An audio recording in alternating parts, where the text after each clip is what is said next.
This week, the Uganda National Examinations Board Executive Secretary Dan Odong announced a change in the examination grading system, shifting from the one that has been in place for the last 40 years. And as far as the grading is concerned, there will be no failures. Under the competency-based curriculum, everybody has something. You don't walk out with nothing. You may simply not have achieved at the best level, but you will have got something. And your E grade, which will be the lowest, will describe the kind of person that you are. So there won't be anybody called this is a fail grade or this is there won't be any failures like that. This has raised debate among educationists who are questioning the rationale behind the change. Filbert Baguma is the General Secretary of the Uganda National Teachers Union, who says the changes are not enough to help the whole problem with the sector. Right now as we talk, even if we change the grading system, nobody in this country can account for those who are regarded as failures in the education system, and yet when they get out, they are the most successful Ugandans. And that clearly tells us that our education system has not managed to identify the potentials within these individuals. Eren Chuka, another educationist, is in agreement with him and is calling for more to improve the situation. UNEB has just released a new grading system, or how to grade, how to assess this curriculum. And that shows you that for the first 3 years of this curriculum, teachers have been just gambling, gambling in award or gambling in assessment. But we are also seeing teachers struggling to contemplate and understand even this new assessment criteria released by UNEB. So when you say they should not repeat, what do you mean? Which attention can a teacher give 140 students in a lesson of 40 minutes? If you are allocating 1 minute per student, how many students will you have reached? How about the one of 300 in a class? So we have to look at the entire education system and school environment so that we make more useful conclusions that will help us as a nation. However, is the decision to change the grading system to ensure fair positioning for candidates or an attempt to hide failures? Will this new assessment criteria released by UNEB be able to bring out the expected objectives of this new curriculum? The most realistic answer is no. It is no, because the curriculum itself is wrongly implemented. The curriculum itself is poorly implemented. We have been to schools, we have visited schools, we have interacted with the teachers. They are struggling to implement this competence-based curriculum.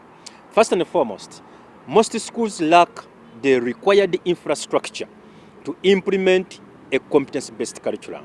You see, as long as our education system is still examination-oriented, then the failures will remain even if you change the grading system. Because if you change from D1 to A, what does A stand for, or what does it represent? You still will have those with the A, those with the B, and those with the last alphabet letter, as you may wish to call it. And therefore, the main issue is, can we look at a situation where every learner who enters the school is able to be catered for in terms of where the potential of this learner lies? Look at the business community. How many of those prominent businessmen and women have degrees in business education? Look at the farmers. How many of them? And when you go back to trace their school days, you will find they were rendered failures in the education system. With the continuous assessment system being factored into the grading and contributing 20% of the total mark, we ask whether this does not complicate the matters. What we are seeing is that in some schools, it is the teachers or head teachers and the directors and principals of schools investing money and making teachers or hiring people to do these, practicals, and then lie, deceive that these things have been made by students. That is already malpractice that is taking place. Why? Because remember, the 80% is for academic, the drilling, the teaching. So it means that students don't have enough time to engage in real activities of integration to do or to make things as the curriculum requires them. So we are seeing already that malpractice taking place. That will only remain on paper, but in practical terms, it is not possible, and it will be just lying people that we are doing continuous assessment. Otherwise, it will be random. A, B, C, D, E, and that will be all.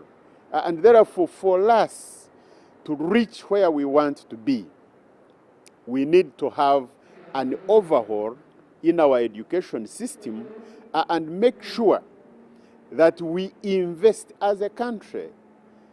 Countries globally agreed to fund education up to a tune of 15 to 20% of the national budget, or 6% of the GDP. In Uganda here, we are rotating around 8% of the national budget and less than 3% of the GDP.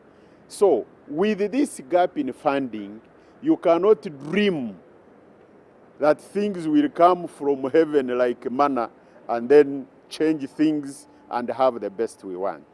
Benjamin Jumbe, NTV Weekend Edition.